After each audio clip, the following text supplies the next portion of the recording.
Saan ka naman susuot? Dati gawin ah. Alam mo na yan. Oh, alis!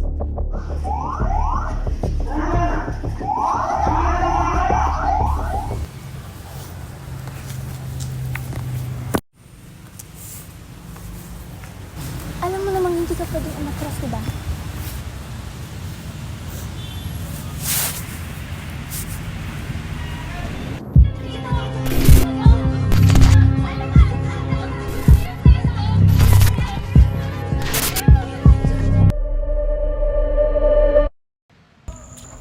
Oy, saan ka pupunta? Pauwi na po. Ayaw mo tumambay muna dyan. Kailangan ko na po umuwi eh. Tara na, saglit lang tayo. Kailangan ko na po talaga umuwi. Saglit lang. Kuya, Huwag ka hindi nga napapalag. po eh. Sabi mo ka napapalag.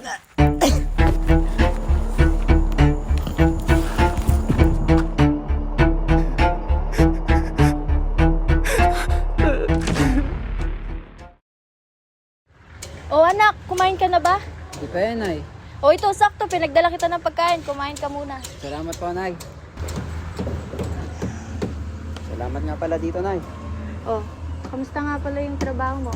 Okay lang, Nay. Pero yun, nakapagod. Ganyan talaga. Bata ka pa. Itindin mo na lang, ha? Wala nang bumitaw kayo. Ako na natuto sumalo.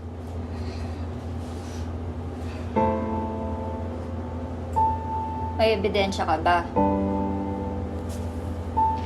Balik ka na lang kapag meron na. Next! Pinili ko na lang itago muli ang mga pasa. Kasi mas masakit ang hindi paniwalaan. Ano ba yan? Hindi ka pa pwedeng maghintay? May itatanong lang po sana. Hindi ito priority. Humanap ka ng iba. Hindi ko na alam saan ako liligar. Hindi ko na alam kung sino pang tatakbuhan. Magandang hapon, kabataan. Hindi kami narito ngayon para mamusga. Nandito kami para makinig. Kung matagal ka ng tahimik, hindi ibig sabihin nahuhuli ka na. Kung may gustong magbahagi, narito kami. Hindi ka nag-iisa.